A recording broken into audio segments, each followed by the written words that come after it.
You're listening to Vancouver Co-op Radio, CFRO 100.5 FM. We're coming to you from the unceded traditional territory of the Salish, Musqueam, and Tsleil-Waututh Nations. I'm Bernadine Fox, and this is Both Sides Now.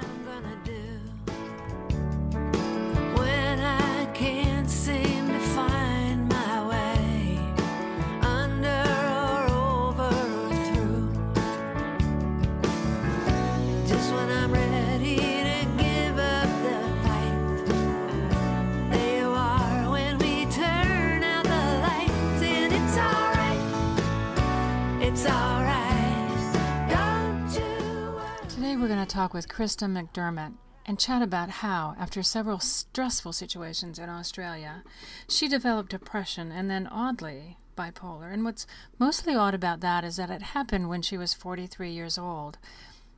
That's about 20 years after when most people are diagnosed with bipolar. And then eventually, she got to a place where that diagnosis was very much in question, and while one should always listen to the experts, it is just as important to listen to ourselves. So take a few moments and listen to her story. Due to the COVID-19 outbreak, the programming schedule at Co-op Radio has been altered. You may hear repeats of old programming, pre-recorded episodes, and special broadcasts overriding certain shows. Thank you for your listenership and patience during this time. And remember to wash your hands. You're listening to Both Sides Now on Vancouver Co-op Radio, CFRO 100.5 FM. I'm Bernadine Fox, and we have the privilege of having Christa McDiarmid here. Christa is a business psychologist, an executive coach, and a writer, and she is was about to do an Get Inspired talk on May 23rd down at Granville Island Arts Club, but that's been postponed given the coronavirus, what do we call it? Outbreak, pandemic, craziness that's going on. And so it's being postponed until November 7th. But for today, we get Christa here. So hi, Christa. Hello, Bernadine. Thanks so much for coming. I can't wait for folks to hear your experience as having had temporary bipolar, something that no longer is true for you. And given what we know about bipolar, that seems outrageous as a statement. And so I'm hoping that you will talk about why that is true for you. Absolutely. And I absolutely agree. I would sometimes say the narrative, or what people in general believe when they hear something like you have a mental illness like depression, like bipolar, or like generalized anxiety disorder, right, that it is permanent, mm-hmm, and you will be on medication for the rest of your life. Well, certainly with bipolar, it's considered to be a lifelong mental health challenge for folks, and that it's not something that changes, and the only thing that mitigates it is medication. But your story is a bit different from that. So when did all of this start? When did this odyssey of yours start? I like that word. Odyssey is what it felt like. So it started exactly on my birthday, January 9th, 2013, when I was living in Sydney, Australia. And how old were you then? 44 years old. So long past the point where anybody normally would have these things come up and be recognized, because most often, if I'm right, and I could be wrong because I'm not a medical doctor or a psychologist, but I believe bipolar shows up in early adulthood, and you're certainly at 43 way past early adulthood. Correct. Yes. And that sometimes baffled the psychiatrist, and I meant psychiatrists, plural, mm-hmm, because they would say, oh, this is very odd. We see bipolar show up in late teens, or usually in 20s, when you're mm-hmm, in your 20s. Mm-hmm. So they thought that was odd, that here I was, a fully mature woman, never had experienced any mental health issues. In fact, I was often called the Rock, right, by my friends. I was usually the one who doled out advice, mm-hmm, based on my psychology background and experience. Mm-hmm. And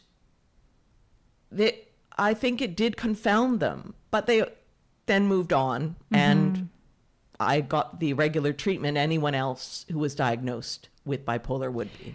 So January 9th, 2013, you're in Sydney, Australia. How did you, but that's not where you were before that. I believe you said you were living in England and you moved with your husband to Sydney. Correct. Is that correct? Absolutely correct. Okay. Yes. And how long after you were in Sydney did you go? I think initially you were not diagnosed with bipolar, though. You were diagnosed with depression. That's right. Right. That's right. The bipolar happened later. So I was in Sydney. I had been living in Sydney with my husband for, I guess that would have been 3/4 of a year, because we moved there in spring 2012. Okay. So not Australian spring, that would have been their fall, but Right. indeed it was April 2012 when we landed there and started my brand new job as a business psychologist. It was a much, I had been in the UK, what I would call a leadership consultant, which was much more about speaking to groups and like leadership skills in groups like companies like Microsoft, PricewaterhouseCoopers, and a much more outgoing role for me, as I am quite gregarious by nature, I Right. would say. And when we moved to Australia in 2012, I started a much different role using my psychology again, but this time it was a much what I would call, and I don't love the term introverted, but I certainly was sitting with people for 4 hours at a time doing these intense assessments about who they were, trying to Right. get a sense of their strengths and weaknesses, etc. So is that sort of like, correct me if I'm wrong, it's sort of like assessing people who are applying for jobs. Correct. Is that correct? Correct. Okay. So we as very high up or whatever revered business psychologists would sit with people for 4 hours and then build a long report giving our recommendations of strengths and things to be worked on. And ultimately, did we think this person was a good fit for this usually executive role? Right. Yeah, they don't do that for McDonald's. No, correct. It's too expensive. So you're doing this great job. You've moved to Sydney. What happened? How did you end up with depression? Had you ever been depressed before, or? No, not at all. No. So no, what not do you at think all. happened? Oh, a lot of things happened. Okay. So the move to Australia was not my idea. I loved living in the UK. We started in London and lived there for 7 years, and then decided, we kind of missed the seaside of Vancouver. We'll move to the furthest southern part of England, Brighton by the sea, and I loved it. We had a nice little house. I had an awesome cat named Simon, and I had started a group, and we had great friends, and I was really quite settled. And getting to travel all through Europe with my work as a leadership consultant and coach. That sounds pretty spectacular, actually. It was. Yes. It was. And Free then- travel. Yes. And then you went to Australia because? Because my husband wanted to do something. He used to be called, and I'll use his name, I guess, Adventure Craig. So he wanted to try another continent. Now, I wasn't keen on, I don't like hot weather to begin with. I don't know how I came to say yes. I really didn't want to go, given everything that was set up for me. But I'm kind of a sucker for new change and adventure and trying something different. And I thought, all right, he's not going to be happy if we don't go. Let's go. Let's have this adventure. And so we got there, and I knew quite soon after we got there that this was going to be tougher than I thought. There's always an adjustment period in my experience. Absolutely. Moving to a whole new place new is continent. stressful. And it took us 24 hours to fly from London to Sydney, Australia. That's a long time. You start felt really removed, not only from my friends and colleagues back in the UK, but also my family based in Vancouver. It feels like in Australia, I felt psychologically isolated quite early on. It is pretty far away. Like It is. It is like at the, it's just before the Antarctic, right? I mean, Yeah. the Antarctic is quite farther than Australia, but nonetheless, it is the last piece of land before the Antarctic. So I'll put it this way, on New Year's, it's the first time zone. wow. Yeah. Yes. Or second. I think it's the first, though. Yes. So it's Australia that goes first. Yes. Right. So you're there. You're not happy. You know you shouldn't have gone there, but... Yeah, I'm starting to feel, I don't know. I don't feel great about this. But as I normally would, I pick myself up. I have this amazing job. I really liked how it looked on paper, this proper business psychologist making these very informed assessments of people. And I was quite attached to that identity of how I was making more than I had ever made, twice what I was making in the UK. Wow. So feeling pretty... That can make you feel good to get... Yeah, as they say in England, lots of- chuffed. I felt fairly chuffed about that. Never heard that word. I like that word. Chuffed. So there was that. Then, quite apart from that, one of the things I've had since childhood is a disease called, it's a neuropathy, if that helps. I'd never had it diagnosed, but I was wondering why I had all these problems with my feet. And I couldn't get into shoes. I couldn't run, really. In any case, my husband found this specialist in Sydney, and he specialized on what I came to learn was a condition called Charcot-Marie tooth disorder. Wow. And that is? It is a neuropathy, essentially, but you can look it up on Wikipedia is the easiest way. Okay. And I did develop a blog on it later because it's quite rare. But what he told me was that we can fix your feet. We can make it. So not only can you wear nice, pretty shoes, which has always been a bit of an issue for me, is you'll be able to have much better control of your walking and how you move. So I went from feeling a bit crappy when we first moved there to like incredibly excited about this possibility, this transformation. And so I had that operation in September 2012. So about 6 months after we landed, I paid $20,000, which 20,000 Australian dollars, about the same as Canadian dollars, out of pocket. Chunk of change. Chunk of change, but I would have done anything. I would have paid 100,000. Wow. And the bottom line is I had very disappointing results. Which were what? Which were that I had to relearn walking, which the doctor never told me really that this would take me another 6 months to learn how to walk again. And I would be on crutches for a long time. And that was very upsetting to me. So I went from quite excited and thinking I was going to transform my life and my body, something that had been a huge issue for me all through my life since childhood, to being profoundly disappointed. Yeah. I mean, I saw you walk in here. You're walking fine, but it took a long time, by the sounds of it, to actually get there. Yes. So you went through this invasive trauma. Correct. Came out of surgery unable to walk, I would imagine in a lot of pain. Yes? Not pain. No? No, I was given some opioids, but I did not take any. I was quite proud of myself, but no, I had 6 weeks in casts. And when I came out of the cast, that was one of the other things. What the doctor failed to tell me is part of Charcot-Marie tooth is it's a muscle wasting disease.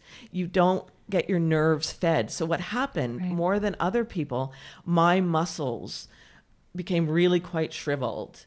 And that was part of why it was so difficult to walk.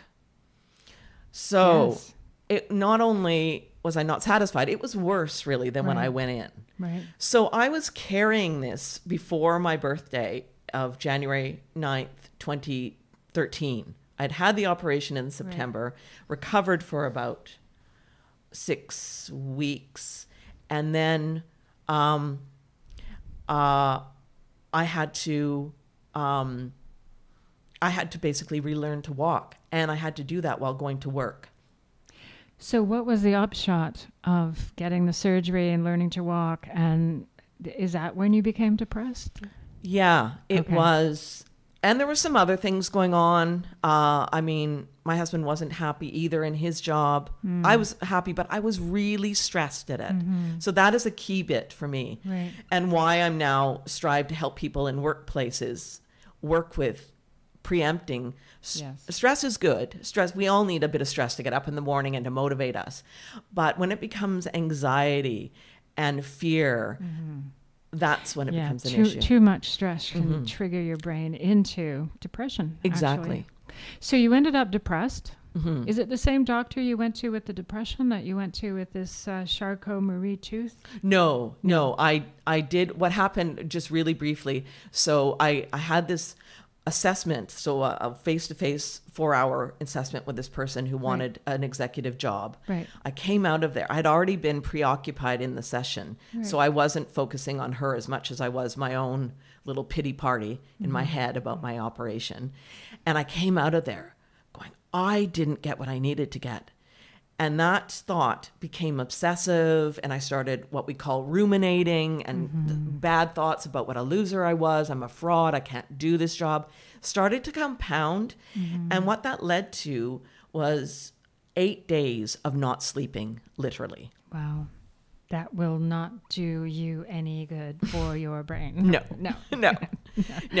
And no REM sleep means you get a little crazy. Yeah, after 8 days, I became quite paranoid. Right. Yeah, that's the time Craig said that enough is this. Right. But before that, which is kind of funny in a way, by about day 3 or 4, I was calling my boss saying, "Oh my God, this is going to take the company down.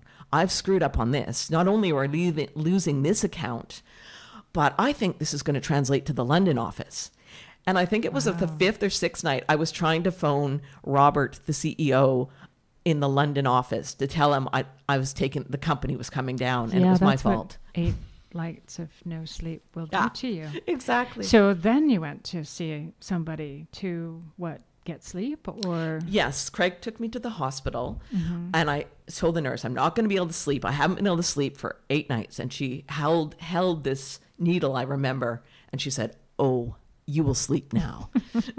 And it was black after that. Wow. So she put you out. Yeah. So you woke up? I woke up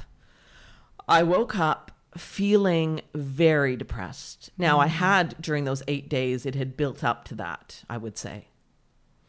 And I remember having no energy, no, as we say, affect, so no emotion, just shuffling around this hospital, this assessment hospital. And I saw quite a lovely psychiatrist who was curious a little bit about what we call antecedent events, like what had led up to this, but not in a lot of detail. Right. He mostly wanted to know about the not sleeping and the bad thoughts and all this. And then I had to do a short questionnaire that proved I was depressed. Right. And I was given the term unipolar depression, Right. which is simply Not bipolar yes. depression. And then, to the credit of the Australian system, which is very, very different in my experience from the Canadian system, I was sent to quite a lovely facility, which was an old house, quite a big old house, but on a leafy green street. And there we had all manner of stimulation, including music therapy, group therapy. Wow, that does sound good. Art, and we could go out and go for walks. And I started in that process to recover. So, yes. But you were put on an antidepressant. Yes, that, and I can talk about this in a different light, but yes, the psychiatrist there, and I still remember his name, but he sat across from me and he said, "Christa, you have severe depression." No questions about what led up to this. The operation, the distant husband, the stressful job, the new country, a continent. Absolutely. He just said, "You have severe stress, and therefore I'm going to give you the gold standard of pharmaceuticals." And that was Effexor. Okay. So we're going to leave it right there. Okay. But we're going to come back in a few minutes and we're going to talk some more with Christa about what happened after she took Effexor for depression. So don't go away. We'll be right back.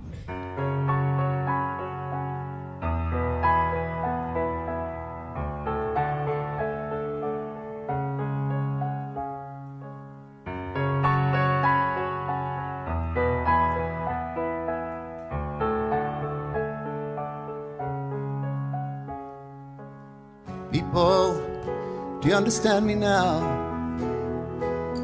Sometimes I seem a little mad.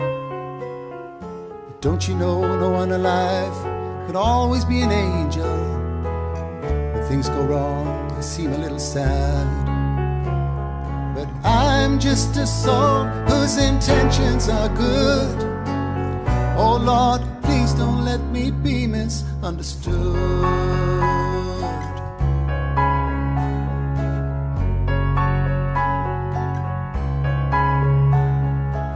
Sometimes I'm so carefree with a joy that's hard to hide. Sometimes seems that all I have is worry, and then you're bound to see my other side. But I'm just a soul whose intentions are good. Oh Lord, please don't let me be misunderstood.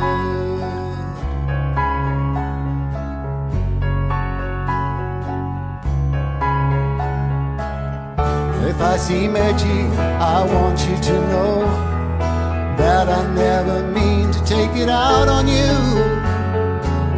Life has its problems and I get more than my share, but that's one thing I never mean to do. I don't mean it. People, don't you know I'm only human? Don't you know I have faults like anyone? But sometimes I find myself alone regretting some little thing, some foolish thing that I've done. But I'm just a soul whose intentions are good. Oh Lord, please don't let me be misunderstood. Don't let me be misunderstood. I'm just someone whose intentions are good. Don't let me be misunderstood. Don't let me be misunderstood.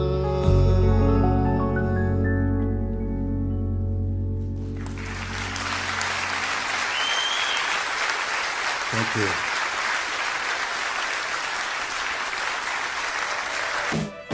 Hi folks, Steve Ferguson here, your 21st century schizoid man. I want to invite you to come on down to Prog Rock Alley every Monday at 1 o'clock a.m. So Sunday night, Monday morning, we look at the best of progressive rock, art rock, math rock, space rock, whatever your fancy, we've got it all at Prog Rock Alley. So again, folks, that's Monday morning, 1 a.m., Sunday night. We're ending the weekend in Prog Rock Alley. I'll see you then.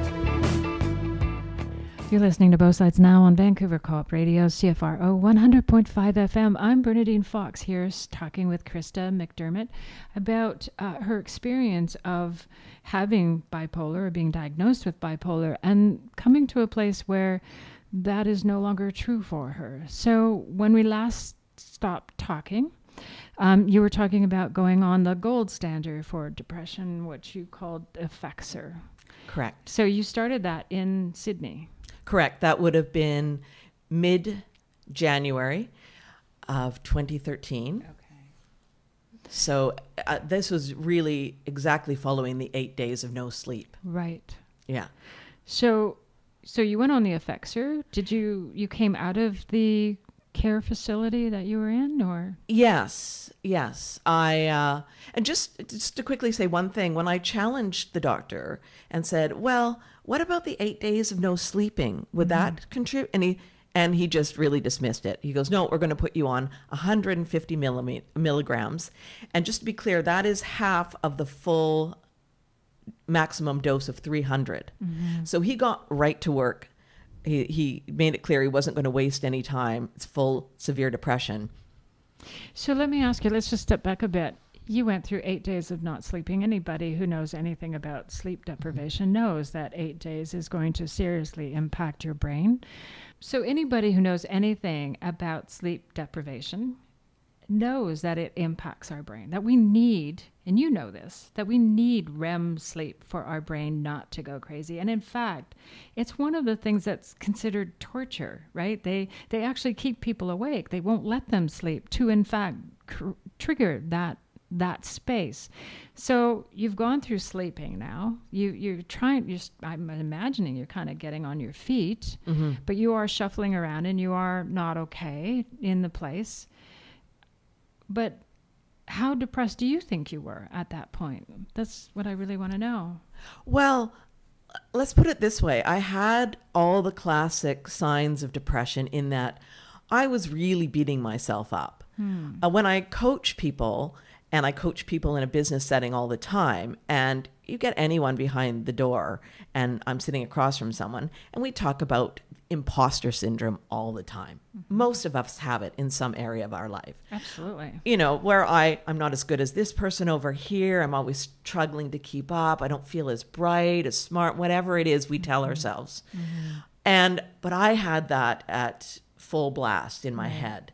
I'm a loser. I should have never come here. I'm an imposter. I never was very good at this whole psychology thing that I've been doing my whole life. So this had never happened before? Correct. Never. So do you think that the operation and the trauma and the not sleeping had triggered you into this place and you got trapped there? You couldn't move out of it? Yeah. Okay. It one day with the trigger was what I deemed to be failing and screwing up on this one assessment with this one poor young woman. Right. And I mean, it's fine. 2 days later, someone else assessed her and it was fine. So, but at that moment, it was just everything sort of came crashing in with that trigger. That was my trigger, feeling like I had messed up at work and I wasn't bright. So you're depressed in this place and you're quite certain that you were depressed? Yes. Okay. So, and then he puts you on a Effexor. And how long did you stay on the 150 milligrams before you went up? Do you know? I mean, it's okay if you don't remember back. It was a couple of months. So what happened is I was in the nice setting hospital in Sydney for 3 weeks. And I had been put on 100 milligrams of Effexor. And that usually takes a couple of weeks at least to set in. But they said you're fine to go after about 3 weeks, and I was glum. I'll put it that way. I was better. I was much better, but I felt glum. So did the Effexor remove the depression, do you think, or did it alleviate it, or what happened really? So I was doing a log, as you're often asked to do, of my mood from 1 to 10, and when I was depressed in that hospital, it was about 3 or 4. Sometime at the beginning, probably closer to 1, and then all of a sudden, I was going up to 9s and 10s. And my doctor, my psychiatrist, he said, "Oh, that's interesting. Maybe you have bipolar." And I remember my husband said, "That's absolutely absurd. I've been with this woman for 15 years. She's never exhibited anything close to bipolar." And so the doctor dismissed this, and I did indeed come back down. And then I got depressed again right before I was going to go back to work.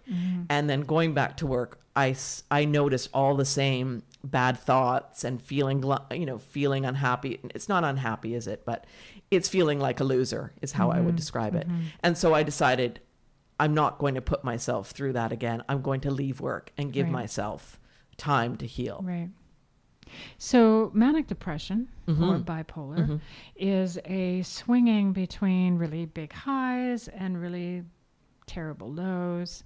And in the highs, you feel like you can do anything. You feel like you are great. You're profound. You are amazing. Did you have those moments? Yes, I did. Okay.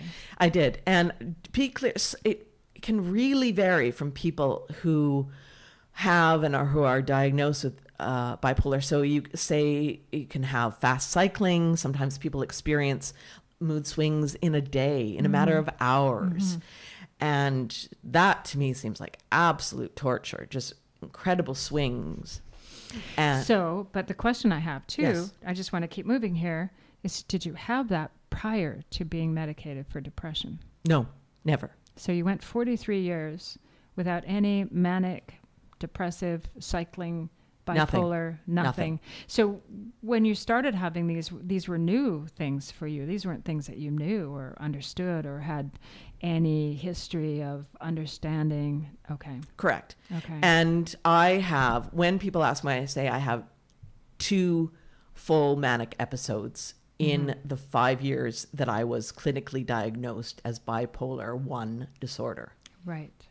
Bipolar 1. We just had somebody on who has bipolar 1, and that was considered to be the severe form. Correct. With psychosis. So Correct. Did you have psychosis, do you think? Were you hallucinating? Did you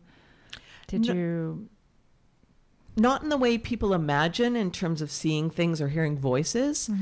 But what happened, it was a bit funny, I think. So when it happened in September 2014, exactly 1 year after I returned to Vancouver, so I'd just taken this new job. I knew I was stressed, but didn't know how stressed.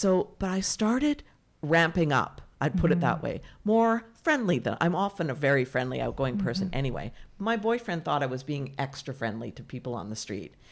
And then that changed into feeling really quite great. And then I started feeling like we were all in, the movie The Matrix with Keanu Reeves. Yes. I thought I was the amazing character Trinity. I was like Trinity, that very powerful woman. Right. And I did feel quite powerful. In terms of hallucinations, not really, but when I went back to my parents' house, I was speaking very, very rapidly, and I started thinking I was connecting to my boyfriend's wife, who was no longer, she had died. Right. And that was really... Right. And had you had anything like that prior to being No. 43? Never. So all of this stuff is kind of triggered by having a surgery that was very traumatic, and then compounded by The job, I would really say the job. the job. And not feeling like I measured up. Okay. Yeah. All right.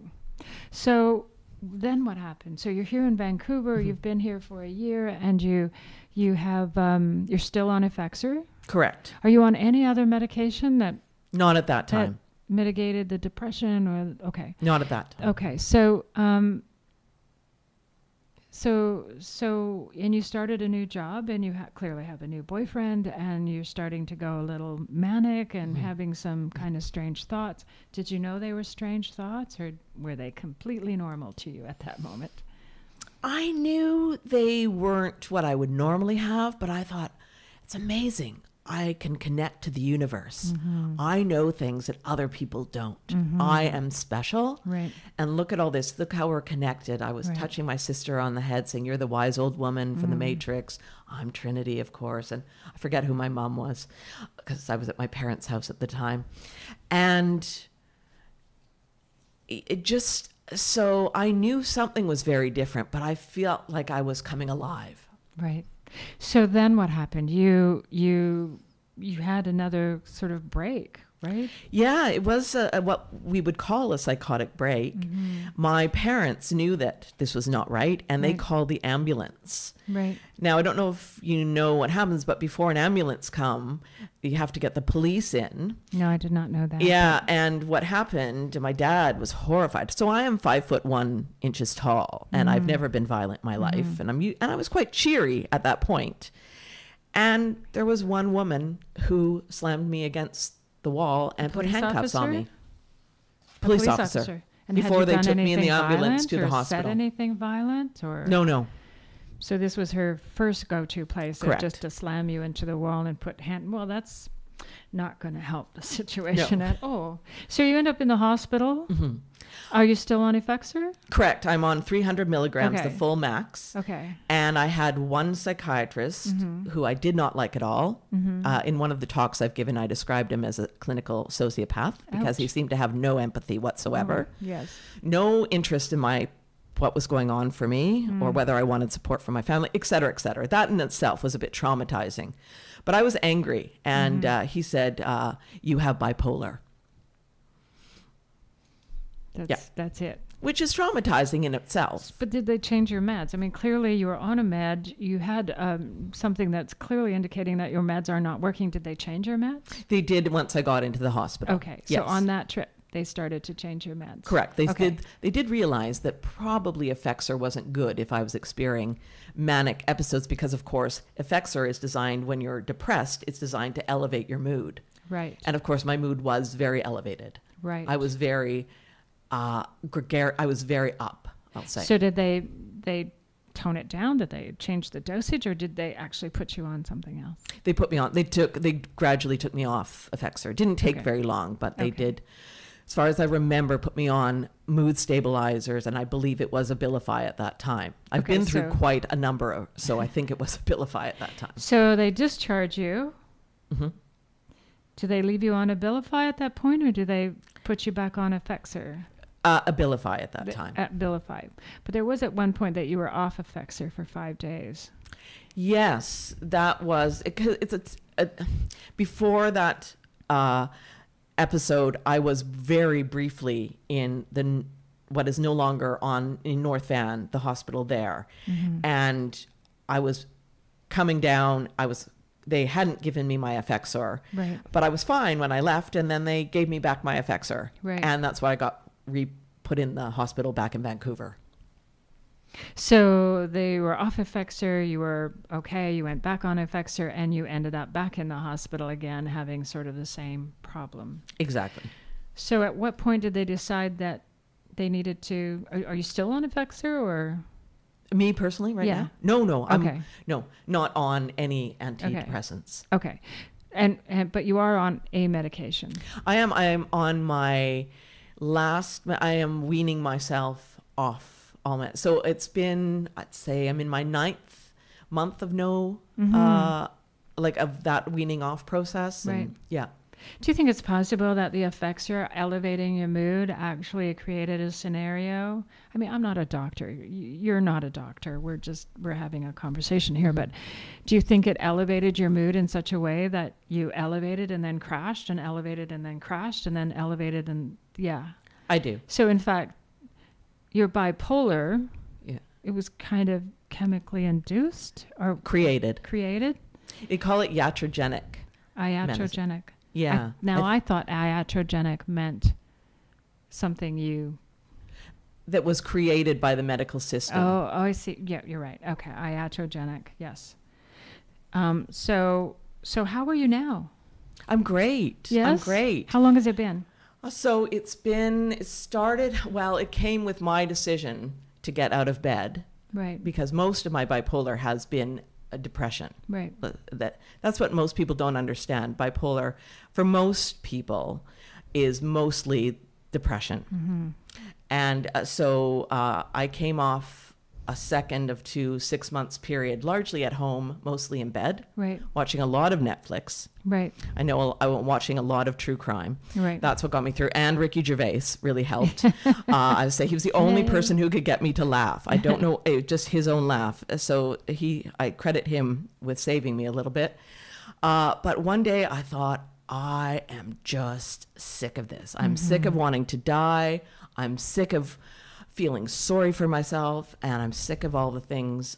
So I got my psychiatrist to refer me to a therapist. Mm-hmm. Good. And we need to just stop there. We're going to come right back, so don't go away. We've got some more to talk with Christa about.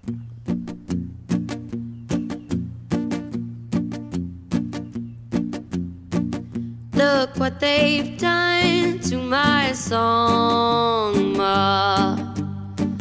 Look what they've done to my song.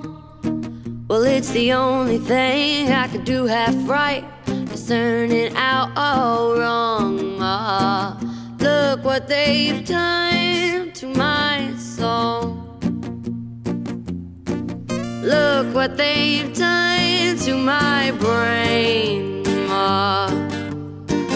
Look what they've done to my brain. Yeah, they picked it like a chicken bone, and they think I'm happy insane, Ma. Look what they've done to my brain. Wish I could find a book to live in. Wish I could find a good book.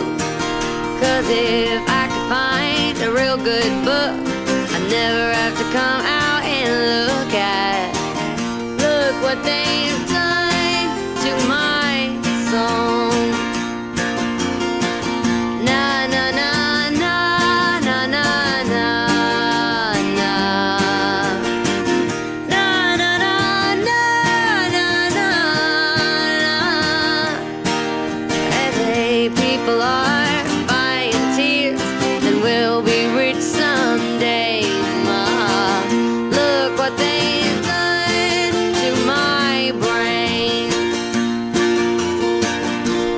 then maybe I'll be alright, Ma. Yeah, maybe I'll be okay. 'Cause if the people are buying tears, then we'll be rich someday, Ma. Look what they've done to my song. Look what they've done to my soul, Ma. Look what they've done to my soul. Yeah, they tied it in a plastic bag and they shook me upside down, Ma. Look what they've done to my song. Look what they've done to my soul. Everything's gonna Hi everyone, this is Bernadine Fox from Both Sides Now that airs on Vancouver Co-op Radio every Tuesday at 5 p.m. Vancouver Co-op Radio, CFRO 100.5 FM, is an innovative radio station that gives Both Sides Now an hour every week to unpack mental health. We stay on the air by donations from folks like you. So if you can, visit Co-op Radio, all one word.org, that's coopradio.org, and hit the donate button on the top right-hand side of the screen and follow the directions. Or call 604-684-8494 and talk with someone directly. That's 604-684-8494. And then come join us on Both Sides Now here every Tuesday at 5 p.m. when I'm weary and so. Do you feel unsafe in your home? You are not alone. Transition houses offer free support and shelter for women and children. We are here for you. We are here for you. We are here for you. Make the call. 1-800-VICTIM-LINK. 1-800-563-0808. bcsth.ca. You're listening to Both Sides Now on Vancouver Co-op Radio, CFRO 100.5 FM. I'm Bernadine Fox, and I've had the pleasure of talking for quite some time now with Christa McDiarmid about her experience of being diagnosed with bipolar and being put on meds that actually created more of a bad situation for her. Christa's going to do a talk in November with Get Inspired. Tell us a little bit about what you're going to talk about. I'm going to talk about my own journey. I have spoken to people in different groups, but this will be the largest number at almost 500. Wow. I've been building up to this. There was a time I wasn't telling any of my friends the whole 9 yards, but this is my full story. And what I want to do is inspire people to know that even if you are diagnosed, as I was, with a severe mental illness and told you'll be on medication for the rest of your life and told you're going to have a compromised life, you may do okay, but it's going to be compromised. Right. You don't have to adopt that or swallow it as I did and adopt a passivity role.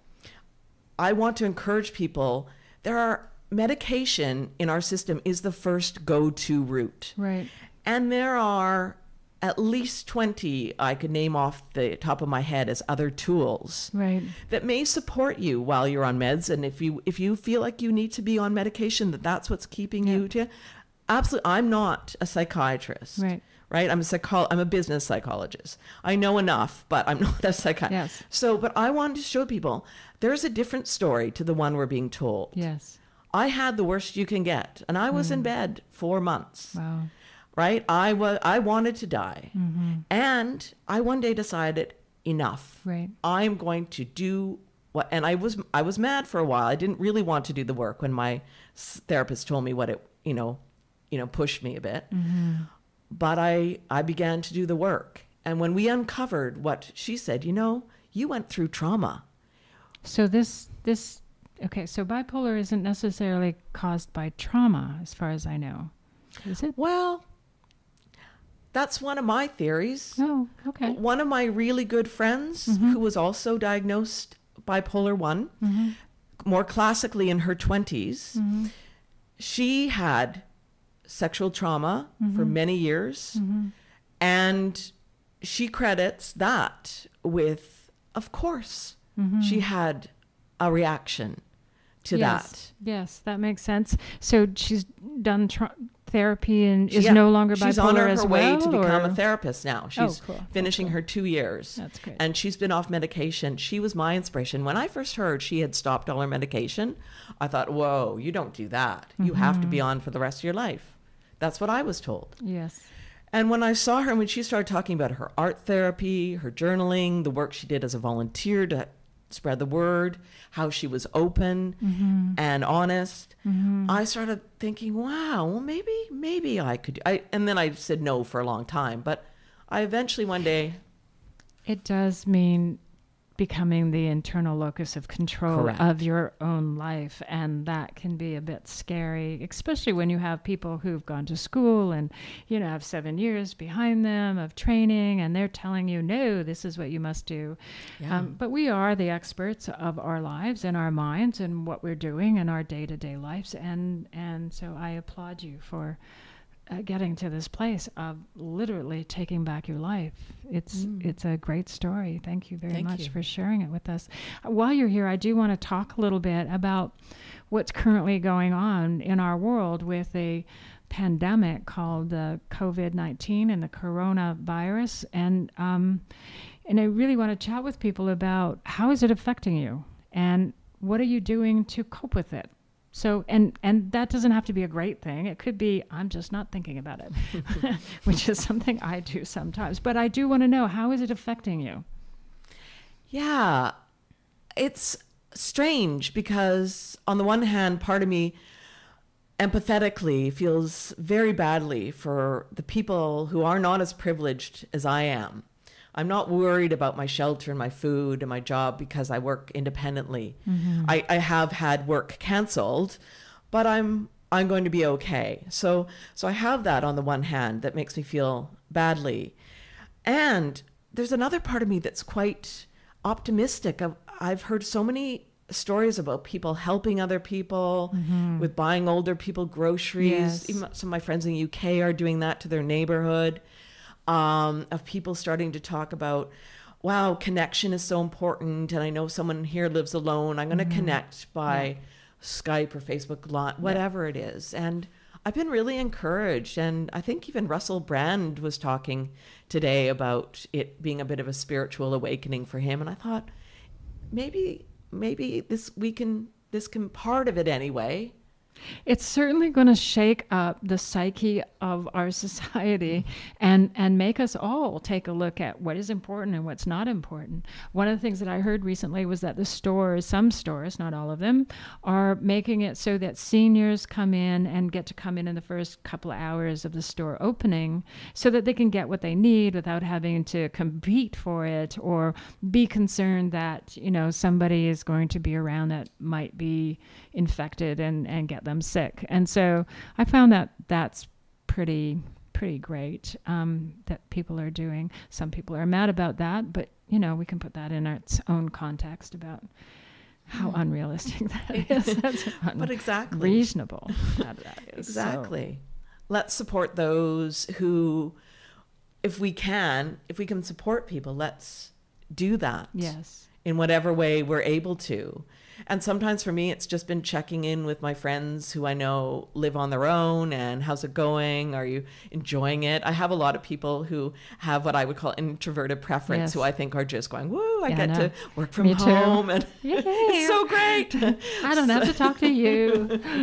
And in recent years, I've learned to actually, doing the writing I'm doing, I've learned to appreciate that side of me too. So I'm actually too in that camp where this is great. I've done more walks in the woods near me than I would normally. I'm exercising more paradoxically. So there's been some quite positives for me in my life. Yes. Yeah, I think that there are going to be positives that come out. And it's true about any disaster. There is always, things that come out of it that talk about, places where people have been kind of heroes. So That's good. And maybe the introverts will get to have that downtime that they really, really need to reground and center themselves. And yeah.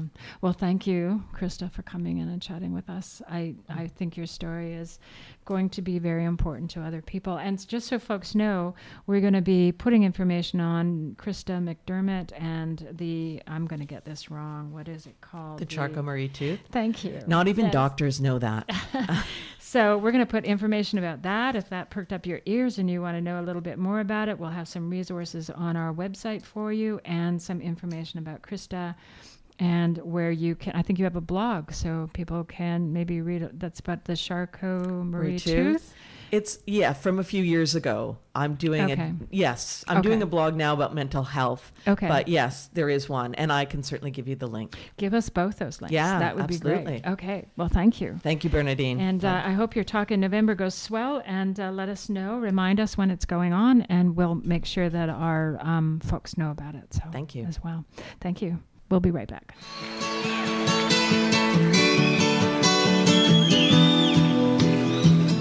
Here comes the sun. Here comes the sun. I said, it's alright. Little darling, it's been a long, cold, lonely winter. Little darling, it seems like years since it's been here. Here comes the sun. Here comes the sun. I say it's alright.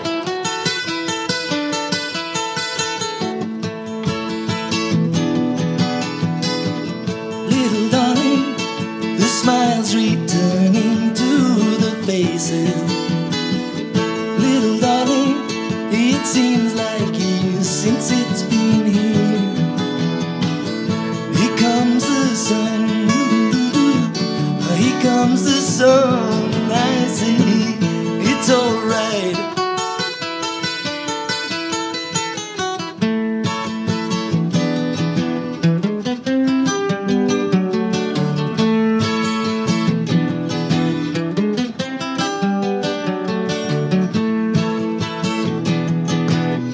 Sun, sun, sun, here we come.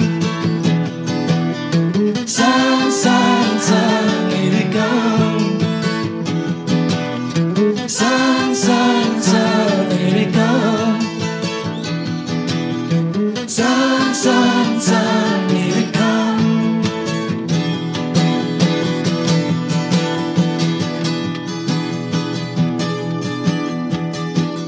Little darling, I see the ice is slowly melting. Little darling, it seems like years since it's been clear. Here comes the sun. Here comes the sun. It's alright. Here comes the sun. Here comes the sun. It's alright. It's alright.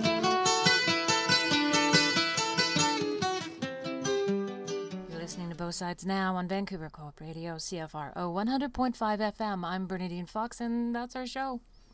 COVID-19 is upon us. There's no denying that. You can't go anywhere without becoming absolutely aware of how frightened people are. They are wearing gloves. They're staying their distance, and all of that is appropriate. We're hunkered down in our homes trying to figure out the difference between social distancing and lockdown, hoarding and making sure we have enough for a few weeks. We worry about those we can't see or get in touch with and try and steel ourselves emotionally for the possibility of losing friends or family or loved ones. Hell, I have ex-partner whose daughter lives in the epicenter in the United States, New York City, and is currently in labor, having a baby in a hospital without her partner because of the new restrictions given COVID-19. So there she is, first baby in the hospital by herself, a foreigner in a country, in a new city, and she is all alone. That's our new reality. in another completely self-centered and ridiculous example, I tried to have a supply of chocolates on hand. I ate it all in 30 minutes. If I had quadrupled the amount of chocolate at hand, I still would have eaten it in 30 minutes. Stress and anxiety live at us in ways that we haven't had to deal with before. Well, for most of us here in Canada, we haven't had to deal with that before. In these kinds of trying times, this show, like Both Sides Now, has an obligation to its listeners to step up. So we will be staying on air during this time, bringing you tips and suggestions from our fellow folks working and living with all things that impact on our mental health when it comes to the coronavirus pandemic. So come join us. Check the website, bothsidesnowbc.com. That's all one word, bothsidesnowbc.com, as we will be posting snippets of interviews about living in these trying times and providing resources that you can use to survive this pandemic. We got to listen to some oldies from Miley, George Harrison, and Cat Stevens, along with Sherry Ulrich. My thanks to Christa for coming in and chatting with us today, and to Steve on sound. But most importantly, as always, our thanks goes out to you for joining us today. If you have questions or feedback about this program or want to share your story or have something to say to us, we want to hear from you. You can reach us by email, bothsidesnow@coopradio.org, or via Twitter @BothSidesNowBC. This is Bernadine Fox. We'll be back next week. Until then. I can't seem to find my way under or over or through. Just when I'm ready to give up the fight, there you are when we turn out the lights. And it's alright, it's alright.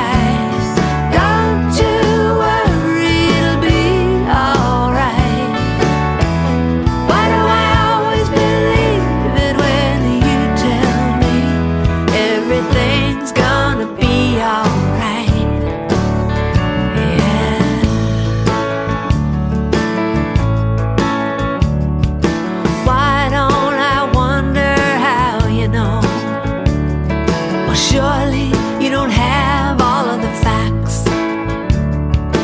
You could be just making it up. Why don't I ever think of that? It's some kind of magic in the words that you breathe, saying, baby, take it from me. It's alright, it's alright.